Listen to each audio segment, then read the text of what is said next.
Hey, we're live. It's Steve Swinburne, Mike Shoulders, Mike Artell, Jerry Pallotta. We're sorry Sneed's not with us this week. I don't know where he is. I think he's out looking for birds, or identifying birds, or doing something cool. So here we are, and Authors Live. So I couldn't think of a good subject this week. So what do you guys think? What would be a good subject for this week? I thought insects might be. I thought insects might be a good subject. You know? I want to read some. I want to read some from one of my books. You think we should all read something? All right. Why don't we start off? Everybody will read a section from one of their books. Does that sound pretty good? Yeah. Sounds great. All right. Here we go. Mike Steve, Shoulders, you want to go first? Mike Shoulders, you go first. What do you think? I'll go first. I'm going to pretend. Mike, can I just stop you 1 second? For every time that where we got the idea, that's so fascinating to me. I'd love to know where you got the idea, Mike and Jerry, your books too. Like, just what was the inspiration? Well, this book was actually not my idea. It came to me through one of my editors. Sleeping Bear Press had 2 books about ship disasters. I believe their first book, it doesn't matter which one came first, but one is on the Edmund Fitzgerald, the wreck of the Edmund Fitzgerald. Oh, yeah. That's a great story. Who sang that song? Who was the guy that sang that? Gordon Lightfoot. Gordon Lightfoot, right. Lake How many points do I get? 5. How many? 10. All right. You didn't phrase it from the question. Yeah, that's okay. Then Sleeping Bear Press did a second book on a ship disaster called, it was about the Hunley. When was it? When did it sink? 1872. Civil War. Fort Sumter. 1862. Charleston. First submarine that sank or attacked, I think it sank the ship that it attacked. Anyway, I didn't write the book. So my editor contacted me and said, do you know about the ship that sank on the Mississippi River at Tennessee? And they believe up to 1,800 perished, one ship. Wow. I thought she was cray. And so she said, Google it. And I did, and found out that it was true. And it was soldiers going home from the war. Wow. So and Mike, it was the Sultana, right? Getting home? Was it the Sultana? It was the Sultana. The ship was called the Sultana. Steve, what did you ask? I asked the war was over and they were heading home? They were, most of them were prisoners of war, and they were going home. Oh, man. The war is over. Yeah. All of this ship, and it is severely overloaded. That's not why it exploded. But anyway, it exploded. And up to, depending on who you believe, record keeping was not real brilliant, was not accurate, but up to 1,800 soldiers died on their way home after the war. Wow. So I started doing research. Steve, Mike, I started doing research. Mike Shoulders, before you go any further, the ship could hold 400, I believe.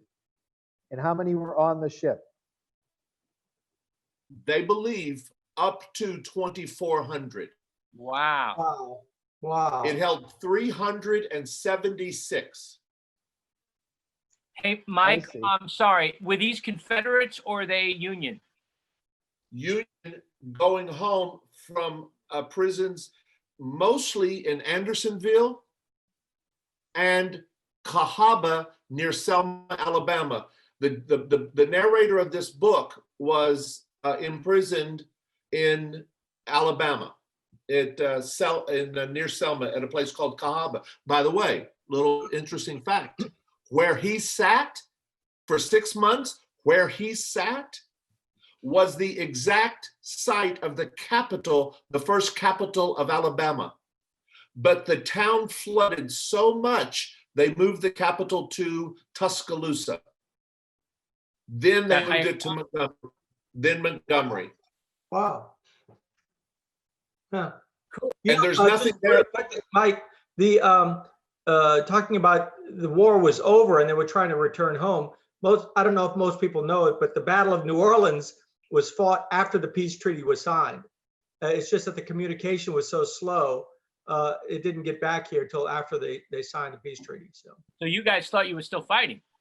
yeah, well, it's what we do down here. We're a pugnacious bunch. Go ahead, Michael Shoulders. Well, let me show you a picture because I did a lot of research. So anyway, Jerry, I found the name of a survivor that was a musician, and he was 15 when the ship exploded. He was 13 when Eli Lilly of Eli Lilly Pharmaceuticals hired him as his personal bugler and assistant. Wow. Wow. They were from India. Eli Lilly. I see Eli Lilly's name on the TV every single day, and he's one of the characters in my book. So I went to the boys in town. You interviewed Now, him? there's a line item. There's a line item for a resume, huh? What? Personal bugler to Eli Lilly. Yeah, I would use it. Yeah, I'd use it. I know You my bugler does. interviewed him? No. So real quick, before I start, I'm going to read just maybe 2 or 3 pages, but I want to show you something so interesting, I think. This may be boring, I think this is interesting because, I like doing the research. But let me show you where the story begins on the first sentence. I go to Centerville, where the boy is from, and right there is a livery. This picture was drawn in 1842. I find So that's not a photograph. That's not a photograph. No, it's 42. Yeah, it's a drawing of the town. I found a book about the town that had all of the scenery in the town, all the buildings. And so this right here is the livery, and he is standing just inside that door. Mm-hmm. So I had a visual of what the scene looked like before it begins. And so I'm going to treat you like you're 5th graders. Clean off your desk. Mike, excuse me, teacher Shoulder, Mr. Shoulders. You have to go to the bathroom? No, I'm good. What was the audience? Who was the audience? What grades?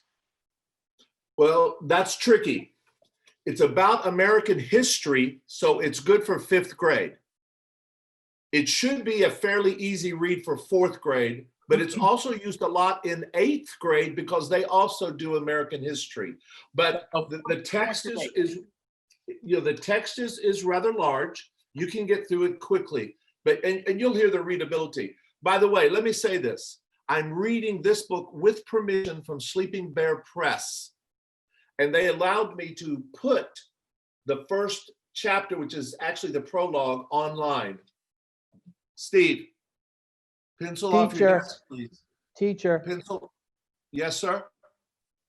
Teacher, Jerry. can I tell a joke before you start?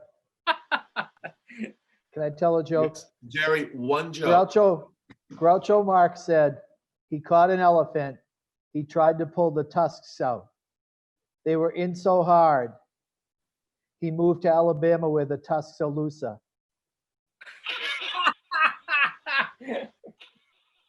That's a Groucho Marx joke. I've never heard that. Seriously, that's a Groucho Marx joke. I know, it's true. You'll be here all week. Don't forget to tip the waitresses. That's right. Boys and girls, no more questions. Only raise your hand if you're on fire. Crossing the Deadline, Stephen's Journey Through the Civil War by your teacher, Michael Shoulders. Where did you get the name Stephen? Prologue. April 17th, 1861. You have to hurry, Stephen. My brother Robert called as he swung around the fence post and into the corral. He was out of breath from running to Clem's livery, where I was mucking stalls. Dad's going, and you have to hurry soon. I'd been expecting that moment for days, dreading it. Dad had coughed up blood all the night before. The air in our room at the boarding house was filled with the stench of his soiled sheets. The doctors told us it wouldn't be long. I shouldn't have left the house when I did, but cleaning up after horses for my uncle was better than having to watch it happen. Robert turned and ran home, but I took time to scrub the pitchfork. I hung it back up next to the buckets on the wall. Scraping manure from my boots with a stick ate up a couple of more minutes. I'd never seen anybody die. And Dad did not need to be my first. For months, consumption had slowly eaten his body like a flame chewing through a candle. Telegraphs from relatives in Pennsylvania and New York had arrived, expressing regrets of his pending death, as if witnessing his last breath was as sacred as attending church. Sadly, we're unable to accept the solemn honor of accompanying James at his death, my aunt wrote. What honor? On the way home, Patty's Run, a creek just north of town, appeared to my right. It reminded me of the summer before, how we picnicked there every Sunday. Dad chased Mom with crawdads around the trees, bushes, and into the creek. He threatened to let them pinch her. She shrieked like a train whistle, all the while knowing he'd never allow any harm to come to a hair on her head. One time, Dad fell asleep under a tree. Mom offered a nickel to me or Robert, whoever came back first with a crawdad. Robert, 7 years older than me, he beat me and presented her with a long, large brown one. He pinned its tail to the ground while Mom squeezed its back between her fingers and thumb, lifting up the crawdad with a firm hold. She placed the pinchers above Dad's lips until it found his nose and it latched on tight like a tick. I never heard Dad yelp so loud or Mom laughed so long. I think that's enough there. The rest of the chapter ends, he makes it home. He makes it home. And he does witness his father passing in the prologue. Mike, you have a question? Or is that a picture of me? You were drawing a picture of me instead of... I didn't do it. I didn't do it. You think you're gonna grow up to be an artist or something? Apparently not. Hey, Michael Shoulders, I really like that a lot. So your main character is Stephen, and he goes on this this ship that eventually gets. Can we ask, or is he going to give away the book if he survives? He does survive. I did pick a survivor of the Sultana, and he did survive it. And he ends up in. I actually went to his grave. He's in Texas. Wow. And I went to his grave, and we have, I know this sounds trite. This is the most trite thing you'll hear in 2 months, but we had a little chat. And I said, Stephen, I hope I did you some justice here. By the way, I will say this, Steve, one thing I hope the book teaches people is that we need each other. And right as the book was coming out, I heard on TV someone say a phrase, and it's how I sign every one of these books. And this is how it goes. So I'll put to Steve Swinburne, if you want to go fast, travel alone. But if you want to go far, travel together. Nice. Nice. That's a lot of writing in a Where'd you hear that? Did you invent that? I do that on every book that I sign to people. Now, if I have 30, 40 people in line, I can't. Right. But generally, it's going okay, and I can write that in there. And so Stephen only gets through the war by the help of other people. Yeah, no, that's beautiful, Mike. Mike, one of the things that I'm really glad you did, you put so much, the sense of smell at the beginning when you started reading. That's something that, I think about all the time, like in the past, the smell. How did people smell? And also, can you imagine in those situations that you were just describing? I mean, the pilgrim ships, the prisoner of war ships, the below decks, the stench. It had to be horrific. And so I'm glad you touched on, you incorporate a lot of the sense of smell in there. Well, for those who are not published writers who might be listening, editors often say, you've got to open up with something powerful. You can't let the scene develop for 15, 20, 30 pages to get your reader. There are actually, editors sometimes will do first line critiques. In other words, grab them with the first line. Jerry, here, wait a minute. And I actually made a note of that, Mike, that you hook the reader, and you hook the reader right in when on your first line. I think first lines, I love to read first lines in books. I love the first line of this book right here. Each little bird that sings, a National Book Award finalist. And in the dedication, she mentioned someone gave her this line. Listen to this. This is a great first line for a book. And this is, of course, by Deborah Wiles. Jerry, we mentioned this a week or two ago. Yeah. Chapter 1. I come from a family with a lot of dead people. Yeah, that's great. You know that's going to be a good book. Yeah, yeah. By the way, you just got a thumbs up from Susan Hutchins too, Mike, on the chat. I love Susan. Yeah. She's awesome. Rachel Johnson. That's says, like Jaws. Jaws starts with a fish sense the change in the rhythm of the sea. Yeah, that great? And you know that a teenager is about to get it. Yeah. Yeah. Yeah. Okay, who wants to go next? Well, if we're sticking on novels, Jerry, you okay if I read a page or two of this? You guys are the boss. Let's go. Go ahead. All right, Mike, your book was probably 4th, 5th grade and up. This book here called Whiff and Dirty George, the Zebra Incident. I'll tell you how I got the idea for this. I spent the first 8 years of my life in London, England, and my mom called me Whiff. That was my kind of nickname. I'm not sure where it came from, but it's Whiff. My best friend down the road was this kid named George, but because he was so dirty and smelly, talking about smells, my mom dubbed that kid Dirty George. So here's an idea for a book that I took directly from my childhood, and I totally fictionalized it. So the only things that are really basically true in this are the Whiff and Dirty George, those were childhood names. And there's a grandmother in here named Nan, and that's true too. So you can draw from, you teachers and writers out there, you can draw from your life. And this is a quirky book that I wrote, and it came out in 2010. And look at my bookmark. Oh my goodness. Oh my goodness. Mike Artell's bookmark. So all the chapters are in kind of like a little box, and I open up like this. Chapter 1, Where and When, Early Train to London, June 1969.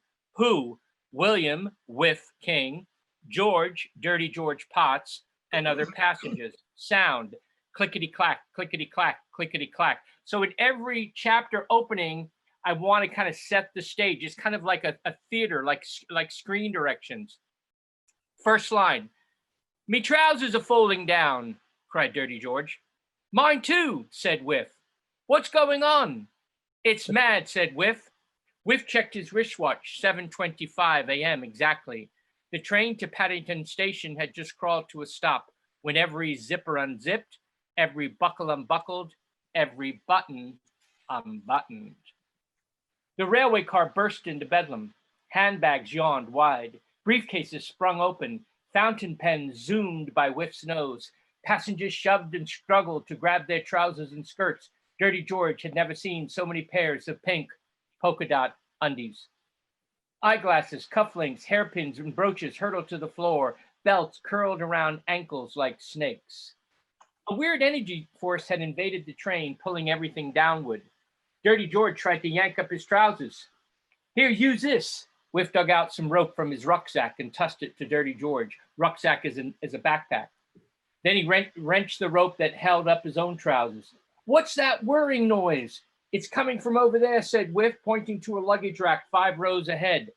At that moment, as soon as you hear phrases like that, suddenly or at that moment, the action is going to change. At that moment, the door to car number 3 swung open and in stepped a large rabbit. The rabbit straddled a seat and blew a silver whistle dangling from its neck. The passengers looked up. Say cheese. A white flash filled car number 3 as the man in the rabbit suit snapped a photo. Then he reached above the luggage rack, grabbed a small silver disc, and dashed through the train's open door. The speakers filled the railroad car with the sound of a maniacal laugh. Ha ha ha ha ha ha! Crikey, who was that? Cried Dirty George. I don't know, but come on, said Whiff. Let's chase that rabbit. Whiff, do we have to? Come on, mate. Let's see where he's up to. Whiff squeezed through the car door, crowded car to the exit. If there was one thing Whiff and Dirty George could do, it was run. They excelled at running. If they took a class in running, they'd get A's. When school bullies threatened to pummel you because you had no parents, Whiff, or wallop you because you were poor and smelled of socks and old fish, Dirty George, you found your legs. The boys ducked through a passenger car door. They spotted the rabbit escaping along a deserted part of the platform. Whiff dug out a length of rope. The boys tugged their straps on their rucksack and took off like sprinters. Whiff tied a slip knot on the run. He'd practiced tying knots while running 100 times before. Ever since his hands could grasp, Whiff had messed about with rope. Whiff grew up believing that when your parents are tragically killed while watching a lasso demonstration at a Texas rodeo, you never, ever want to find yourself trapped by a rope. He'd practiced tying and untying knots every day, every spare moment. He was the best. The boys caught up with the rabbit as the end of the platform. Whiff flung the noose. The knot snagged the rabbit's arm, and the boys planted their feet and tugged. The rabbit jerked to a halt. He spun to face his pursuers, and gripping the rope with one hand, pulled both boys toward him. Crikey, Whiff, it's Super Rabbit. Now what? It wasn't the first time Whiff had landed in a sticky situation. Nan, Whiff's grandmother, pleaded with him to think before he leaped, but Whiff kept leaping. And his run-ins with neighborhood ruffians and school thugs earned him black eyes and a thin white scar above his upper lip. For an instant, Whiff thought how easy it would be to release the rope and run, but he'd saved his pennies to buy this good strand of double-braided nylon rope, and he wasn't about to lose it. Whiff and Dirty George leaned back on the heels and tugged with everything they had, but the rabbit dragged him closer. When they'd reached arm's length, the rabbit flashed a smile of dagger white-like teeth. Look like the rabbits outsmarted the foxes, eh, lads? Mister, we only wanted to have a look at that silver disc, said Whiff. Shut up, you cheeky tykes, said the rabbit. You're lucky I'm in a good humor, because if I ever see the likes of you two again. The man whipped off his rabbit mask. Whiff and Dirty George stared into a pair of menacing eyes. Gray black whiskers and an untamable mass of greasy black hair framed the man's twisted smile. The boys recoiled at the villain's teeth and vile breath. I'll have your throats, said the rabbit with a wicked grin. He held Whiff's rope up to his mouth. He sliced it cleanly in one bite, sprang from the platform, scuttled across the tracks, and vanished down a dark tunnel like a rat racing to its hole. Yay. Well done. Whiff and Dirty George. By Stephen Swinburne. Mike is muted. Hey, Steve, let me ask you a question. You lived there a long time ago. The phrases that you used, did you have to go back and look those things up, or are those from memory, Steve? Those are from memories. Those are part of my DNA. My mom and dad and brother, sister, we were all from England. So it's phrases we use. And when I've returned to England, I kind of pick up that English accent again. So cheeky, rucksack. And these are words, by the way, I have a glossary in the back of the book. So A cuppa? Cup of tea. Yeah, there you go. Cup of tea. And you have a glossary in the back of the book. So good catch, Mike. This is for an American audience, so I don't want them to stumble over the definition. I don't want that. But you want it to be authentic. What's that? You want it to be authentic. Exactly. I want to be authentic and real and honest and true, but I don't want to have them stumble over the action. You know. Yeah. Very good. Well done. Excellent. Okay, Mikey Artell, you're up next. Okay, I'm going to read a little bit from Mason Madrid is a very funny kid. Love that book. Okay, thanks, Mike. This book is about a little guy who's a class clown. It's semi-autobiographical. And I believe too very strongly that books have to start with good, strong first lines, first paragraphs. So I'll just show you. Here's the first page. You have to see him. Ha. The title is It's What I Do, Chapter 1. Excuse me, Miss Evans. May I please be excused? My head fell off. That's a great line. I'm sitting in my desk and I've pulled the neck of my sweater over the top of my head. I look perfectly normal, except my head seems to be missing. Miss Evans sighs deeply and looks up from the papers she's grading. I can see her face between the little holes in my stretched out sweater. She stares for a second and then makes a little snort. She's trying not to laugh, but she can't help herself. The rest of the class starts laughing like crazy. Hey, look at Mason. Dude doesn't have a head. I'm Mason Madrid. Making people laugh is what I do. And nobody in my school does it better. Some of the kids in my class think my jokes and tricks are hilarious. Other kids think what I do is dumb. But they'll all tell you that I'm the comedy king of Miss Evans' class. Well, Miss Evans, unfortunately, gets very sick. Because I think we all run into that at schools when we visit schools. Sometimes I'll say, well, the teacher's out, she's quite ill. And so I said, well, let's address that a little bit. So Miss Evans gets very sick and they have a substitute. And they're not telling the kids much information, only that Miss Evans is going to be out and the substitute's going to be taking her place. Well, unfortunately for the substitute, his real name is Mr. Bugar.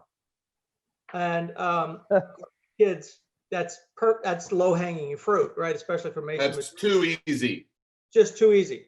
So anyway, they're in class and they're doing the introductions and all. So Mason decides that here's his chance. So he says, attention, Mason's brain cells.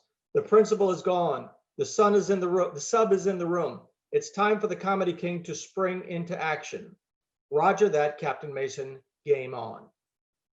I raise my hand. Yes, Mr. Bugar smiles. Mr. Bugar, where's Miss Evans? Well, she's out on sick leave for a while. What's wrong with her? That's private. You'll have to ask Mr. Scorlich if you want more information. Is she coming back? She plans to. Did you tell her that we never have, did she tell you that we never have quizzes on Mondays? No, she didn't. Are we having a quiz today? Yes, we are. Is it a hard quiz? No, it's not. It's snot? What? You said the quiz was snot. My classmates begin to look at me. They know that the comedy king is about to work his comedy magic. You asked me if the quiz was hard, and I said, it's not, Mr. Bugar explains. It's snot? I ask again, pretending to be confused. Some of the kids are giggling now. Then Mr. Bugar stops smiling and starts walking toward me. Uh-oh, I think I might have pushed this snot thing a little too far. Mental note, can you actually push snot? I'll have to Google that later. What's your name? Mason. Well, Mason, I'm going to be here every day for a while, so we might as well get something straight. When I was about your age, I was the funniest kid who had ever been born until that time. If they had given out Olympic medals for funniness, I would have won the gold. If they put my ability to make people laugh in a box, my skills would have come in the box the size of an office building. And if they gave out money for the kid who could think of the wildest, craziest, funniest, world-class jokes and tricks, I would have been a multi-bazillionaire. In other words, Mason, I used to be a lot like you. Then he bends over until we are face to face. So I'm going to be watching you very closely, he says slowly. And the chances are that before you can do or say anything that will disrupt my class, I'll see it coming and I'll squash it like a bug. Yeah. And then he smiles this creepy mad scientist smile at me. After a couple of seconds, he stands up again and walks back to the front of the classroom. I'm frozen in my chair.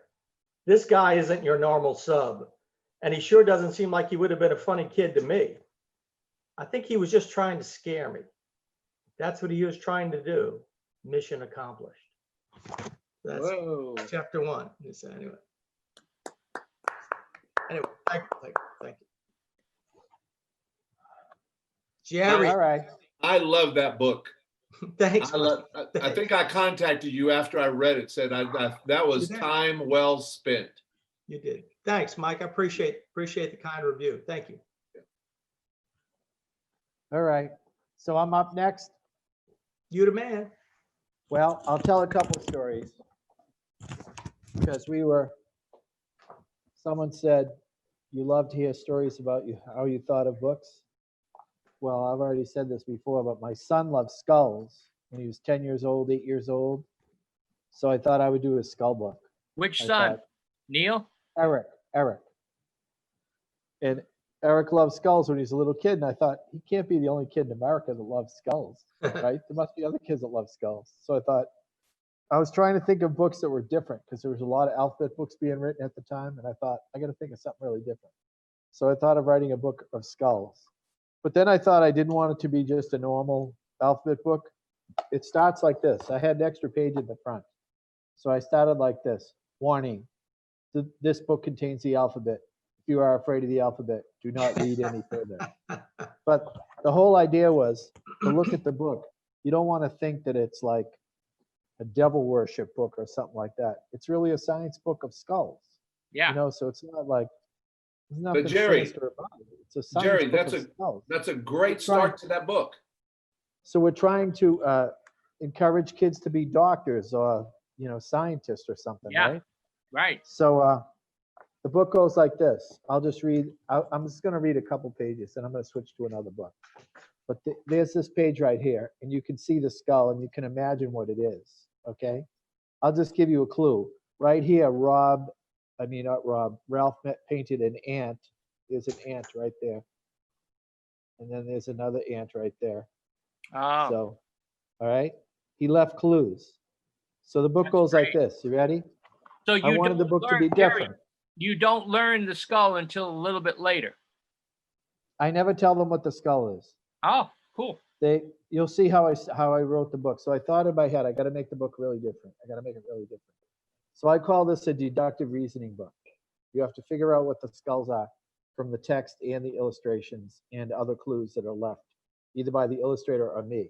But the book goes like this. This is a science book about mammal skulls. A skull is the head of a skeleton. Leg bones, arm bones, rib bones, and back bones are not in this book. That's how the book starts. A is for, we are not telling you. As you read this book, you'll have to use your skull. Actually, what's in your skull? Your brain. Can you guess what animal this is? Think. Its skull is perfectly shaped for eating small six-legged creatures. So there you go. Yeah, That's it's a nice twist. That's a nice twist. Yeah. By the way, earlier when you guys were saying you need a really good start to your books, a good opening sentence. Yeah. All I could think of is me saying to you guys, "Oh yeah, I need a good opening salvo." It's an outfit book. The first Who is that coming? openings. The Hey. opening salvo. Not is- fired across the Hey. bow. Hey. Some kid at a school. Some kid at a school once asked me, "How do you end your books?" And I go, Z. You know. What P else? is for here you go. Here's the next page for all of you out there. You can try to guess what it is. Here's the next page. Oops, sorry. Yeah, that's better right there. People have been telling me to go back, that I'm too close in this Zoom thing. Now we're Yeah. back to in-laws again. Yeah. B is for B is for we are still not telling you. Did you think we were kidding? Every skull tells a story. Be a detective. Look for clues in the different parts of the skull. And then it lists them: zygomatic arch, cranium, eye sockets, nasal passage, upper jaw, teeth, lower jaw. You know how you're always thinking of book ideas? Well, I thought of writing a book of human body parts, and I always wondered, where would I ever find a Z? Where would I ever find a Z? And sure enough, I found a Z in the skull right here. Feel right here, you guys. That's your zygomatic arch. Your jaw muscle goes, your jaw muscle goes under the arch. And it makes your jaw move. The muscle goes under this arch right here. Oh, wow. So there's a Z for you. So when I was thinking of writing a book of body parts, which I didn't do, Z is for zygomatic arch. Okay, there was another page I was going to read. I have to think of what it was. So hold on there, guys. Oh, yeah. So I like to put information in the books. I like to put jokes in the books. So here's some pretty cool information, because I didn't know this before I started writing books. R is for, here is the skull with two horns. By the way, there it is. There it is right there. Okay, does that look pretty good? Back Yeah. up. Back up. Yeah. There. Okay. How's that? Yeah. Yeah, it's good. Perfect. R is for, here is a skull with two horns. What is the difference between a horn and an antler? Horns stay attached to the skull, while antlers are shed every year. I didn't know I that. never knew that. So Yeah. I thought it was a great lesson for kids. Like a Yeah. cow has a horn, but a deer has an antler. Right. They'll fall. You can see them in the woods. Find them in the woods. A Wow. white-tailed deer on the front cover of this book has antlers. So there you go. There's some antlers right there on the front cover of the book. A white-tailed deer on the front Wow. cover. I thought there was one more page. Oh yeah, I like to put jokes in the book. And oh, it's not that book. I like to put jokes in the book. Now here's another book I wrote, a Beetle alphabet book. And how did I think of this book? I You was love the trying to think Beatles. of subjects. Yeah, I love to think of subjects, and I thought Beetle. When I think of my childhood, I think Beatles, Beach Boys, Supremes, Lovin' Spoonful, Rolling Stones, the Turtles. I think like that. The When I was animals. thinking of my childhood and the animals. Yes. Sonny and So Cher. I thought. Not so much, I Michael. I thought I would write a book of Beatles and sort of make a joke about it. So, anyways, Nice. I'll show you what I would call a page full of information. So sometimes we try to fill the book with information. So here's one full of information. Here's the tiger beetle. See the tiger beetle? By the way, you can tell a beetle by the straight line down the back. See the straight Yeah. line? That's a beetle. If Oh, it has an X on its back, it's a true bug. All right? So here we go. T is for tiger beetle. This beetle has huge jaws. Beetles are biters. Other insects have different types of mouths. Butterflies are sippers. Houseflies are spongers. Grasshoppers are chewers. Bees are lickers. And mosquitoes are bloodsuckers. So there's a page where I wanted to teach something really interesting to kids, But I didn't want the whole book to be like that, because I think you would lose the kids. yeah. So every now and then, like here's another page full of information. Here's a beetle called the seed beetle. And if you look at the seed beetle, it has really cool antennae. Yeah. And by the way, another characteristic of beetles that I loved teaching kids that I never knew is that beetles have 11 sections in their antenna. So if you look at this antenna right here and you count the sections, they have 11 sections in their antennae. Is that Wow. true for every beetle? Pretty much, yes. It's true. Cool. Cool. So That sounds like something you would make up. nope, I 11. didn't make it up. 11. So I went back through the book and I checked David's illustrations, and he did 11 sections. Wow. Each one. Wow. I didn't have to ask him for any money back, like you're missing a section of page L. But see this right here? Even this one, the seed beetle, Yeah. if you count, there it is right there. 1, 2, 3, 4, 5, 6, 7, 8, 9, 10, 11. Wow. 11 sections in the antennae, right? So here's what I wrote on this page. S is for seed beetle. This seed beetle has comb-shaped antennae. Look through this book for examples of antennae diversity. You will find a thread type, a feather type, a ball at the end type, a saw type, and a bead type. There's also like a hockey stick type, but I didn't, for some reason, I didn't put it on the list there. Yeah, like look at this guy. He has like a hockey stick type of antennae. Oh, You know yeah. what I mean? Yeah. Yeah. So I try to put jokes in the book.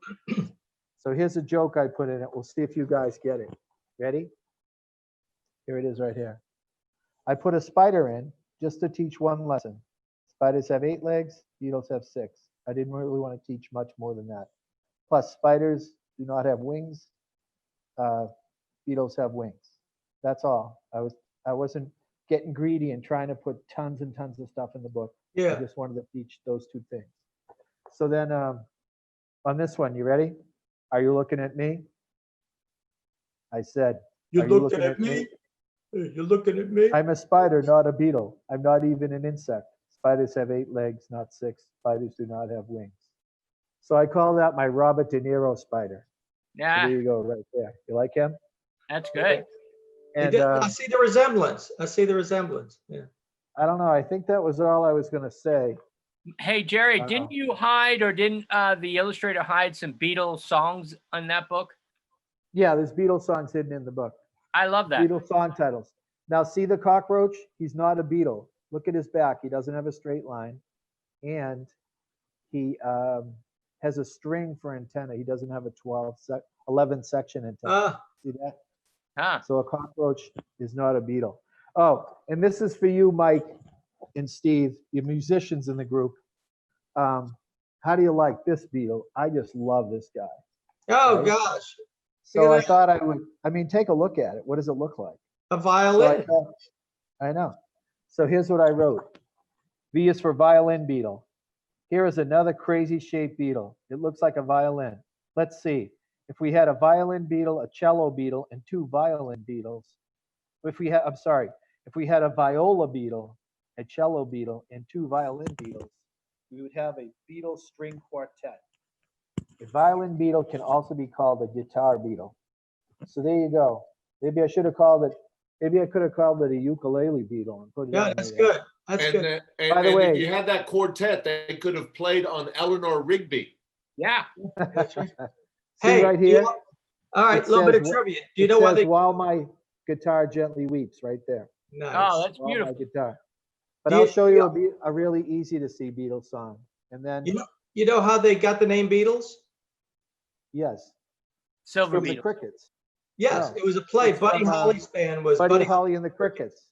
Yep, So they made a pun out of beat, having a Yep. great beat. yep. So look right there on the shiny part, and it says, "Oh, darling." See it? Oh, Perfect. yeah. Yeah. Oh, that's great. Wait a minute, I'll Jerry, show you hold it one there, and the rest of us, I don't know if the camera's on you. It went off. Talking. I Do saw again. it. I saw it. Oh, darling. Please believe me. Hey, Jerry. Very I'll nice, Jerry. never leave Jerry. you alone. Hey, look at Jerry. this one. Ready? Here's one right here. If you look closely, it's right there. It says, I gotta look. I will. I will. Yeah, it says I will. See, I will. Wow. Who knows how long I've loved you? Hey, Jerry. So there you go. Did you suggest There's some that? goofy stuff. There's Did some you goofy suggest stuff that, Jerry? about my books. What's that? Did you suggest that, or did Ralph just do that? Dave Badricki did that. Dave. Yeah. We did it together. But Yeah. it all started with me and Ralph. You know, That is a great idea, man. we Jerry, did how Elvis. deep of a dive did you do on that? Are the song titles, do any of them relate some way to that Beatle in particular, or he just did different ones in different paintings, or is there a deeper know dive what? on that? He did every now and then. He did something goofy, but as a rule, no. Okay, He like Bet he that would put have been super Norwegian hard to wood. do. I'll show you what he did. Like, see this page? It's a beetle that kills pine trees. Yeah, He put Norwegian wood on that page. yeah. He did That goofy works. stuff like that, but he didn't do a lot of it. Well, that would have been way hard to pair songs up with types of Beatles. Yeah. Yeah. Is there a Yoko Ono bug? No, but you guys have to guess, why are there 4 Beatles on the title page? John, There Paul, were George, 4 and Ringo. Beatles. If you look closely, you could see their names on the Beatles, but I don't think I can do it right here. No Yeah, way. you can see one right there. You can see it right there. Hold it up tight and close. Um, No, Beetle won't stay still. it's there somewhere. Stop. Anyways, it's there. Wow. Hey. You know, Jerry, I'm a little bit disappointed because there was a 5th Beatle. Ah, that's right. Yeah, they kicked him out before the book was published. yeah, Well, it was really 6. There was Pete Best, the drummer, that they got rid of. Yeah. He played on at least a couple songs. right. And then George we- Martin. There was Stu Sutcliffe, who died unexpectedly, Right. you know? I don't know about So, him. Yeah. Oh, hey, guys, we've almost gone a whole hour. wow. So what Hey, do you can I think do we a should quick do? one? Jerry, can I do a Yeah, real go quick, ahead. Yeah, go ahead. quick one? Yeah. Real quick. A long time ago, I came up with a limerick, and I used to write limericks for highlights for children. And anyway, this limerick, my daughter said, just make a little book out of it. It's so much fun. So here's the book. AB saw AB. Okay. Yes. So here's how it goes, real quickly. Okay. Here's the cast of characters. Right there. A B, a B. Yeah. Okay, so here we go. AB, he said, that's me, I'm a B. Saw a B. Yeah. Yep. Wow, that's a big B, he says. Wow, that's a big B. In the sea, Oh, Okay. cool. a big wet B. And the fish says, this is the sea. See down here, the fish says, this is the sea. So a bee Nice. saw a bee in the sea. And she said And to her she said friend, to her friend, who's also a bee, Her name is Dee. look at me. Oh, Okay, Nice try, Mike. okay. we were on D. She's Aunt Bee. And this just may be the last time you'll see A B? a bee, CAB, CAB. So the limerick is, a bee saw a bee in the sea, and she said to her friend, look at me. And this just may be the last time you'll see a bee see a bee see a bee. wow. That's the limerick. And then I'll show you how to draw a bee. There was an old lady from Hey, Mike. Nantucket. Hey, Mike, Yes.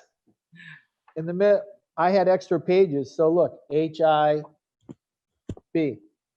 Ah, there you go. Good. I wanted to Very teach, nice. I Well wanted to done. teach that bees have their wings out and butterflies, beetles fold their wings in. Oh. So it goes A, B, C, D, F, G, H, I, B. HIB. Goes like that. Nice. Okay. Very good. Well, So I was trying to think, since we have a couple minutes, maybe you guys could think of one funny story of something that happened at a Yeah, school. I don't know if I've told you this one. Did I tell you this one where I was in Pennsylvania, as you guys have all been there and done big assemblies? Did a big assembly for 3rd graders, 300 kids. They're all filing out.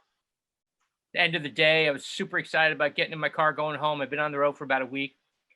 This kid comes up to me, yanks on my shirt as I'm packing up the stage. He goes, Mr. Swinburne, I really love your presentation. I said, oh, thanks so much. He said, but next time, maybe you want to pull up your flyer. oh no. Oh no. And I looked down there, and indeed, the Wow. barn door was open. Barn door was open. Wow. Oh my. Very I said, good. thanks, kid. You could have told me before I started. Yeah, Oh, that's a good one. Yeah.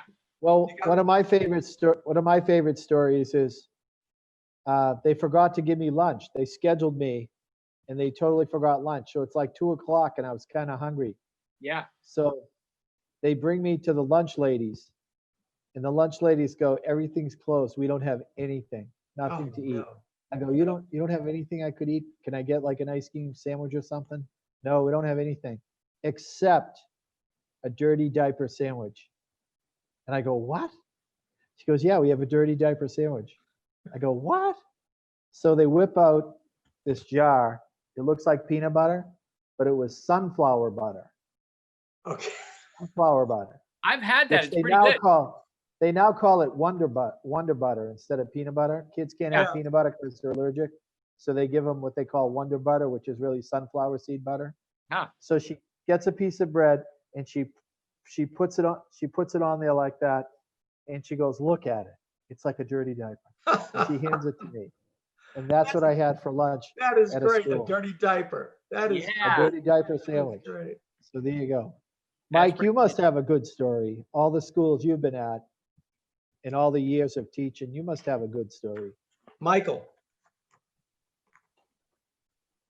He's not talking? He's muted. Yeah? I'm sorry. He's muted? The Amazon guy came to the door and I was afraid the dog was going to bark. So Okay. anyway, two things. Number one time at a school, child center front row. I have never seen so much substance come out of a child's mouth in my life. Oh, no. I have never seen, I've taught, I've been in schools for almost 50 years. I have never seen that much of projectile. And so we didn't have time to clean it up. It was just too much. And we got one of those flat desks and laid it down between the kids Oh. and it. But Oh. anyway, so I'll name this school that I'm going to talk about next, DeKalb West here in Tennessee, in Smithville, Tennessee. The kids dressed up as their favorite author. And so this kid came dressed as Michael Shoulders. And, I'm sorry, I did the wrong thing. So that was an honor for a kid to have chosen me with the glasses. Looks just like you. Yeah. My wife, when I showed that to my wife, she could hardly stop laughing. So there I am, a kid dressed up as me. Perfect. That's great. Mike. I went to a school and a girl dressed up as me, and she had one of those bald things that you put over your head so you're bald. Yeah. She got up and gave a little talk. Nice. Yeah. And classroom quotes. This Wow, is a book what is I kept telling teachers to put it into a book and they never would. So I just collected a whole bunch of them from teachers and put it into a book myself. And so it's been a lot of fun. It's a great giveaway book, when you do teacher presentations. But I'll just read one of them for you. I think we mostly have grown-ups here. It's nothing bad, but I'll just say this. This teacher sent me this one in. She said, I got a pet update from one of my students. And he said, my dogs, Petey and Andy? And the teacher said, yeah. He said, well, Andy has a girlfriend, but Petey doesn't. Because they took away his baby making stuff, and now he doesn't even want to get married. So there's the story of Petey and Andy. What a great quote. What a great quote. Anyway, so that's all I got. Well, Steve? Guys. it's almost 2:00, and I have to thank, when I put a skunk in one of my books, I have to thank the kid who said to me, I think it was a second grader, Mr. Pallotta, you have introduced chemical warfare into your series. So I have to thank the kid who said that. That was really funny. Nice. He was great. Steve, Hey, you gonna that's take it us for the out? day. It's 2:00. We Take have us to out, stop. Steve. Thanks, guys. Steve, And, take us out. All right, Steve, here we go, guys. Ready? Oh, you know what though? I never saw any of the comments. For some reason, my computer wouldn't do the comments. So does anyone want to talk about the comments before we go? There were very few, Jerry. I I can't. think we've I can't covered open them. them. Mostly You covered Susan. them? Thank you, everybody. Okay, here's our song. Go. Bye-bye, kids. I hope you had a good time. Bye-bye, kids. Don't forget to read. Bye-bye, kids. I hope you had a good time. Don't forget to read. Thanks for for inviting us to your screens. We had the best time. You guys are cool. I hope you really like our books. Read a book, you can't go wrong. I said bye-bye, kids. I hope you have a good day. Bye-bye, kids. Don't forget to read. Bye-bye, kids. I hope you had a good day. Don't forget to read. Woo! See ya. Bye, everyone. See you, Mike. Thanks, guys.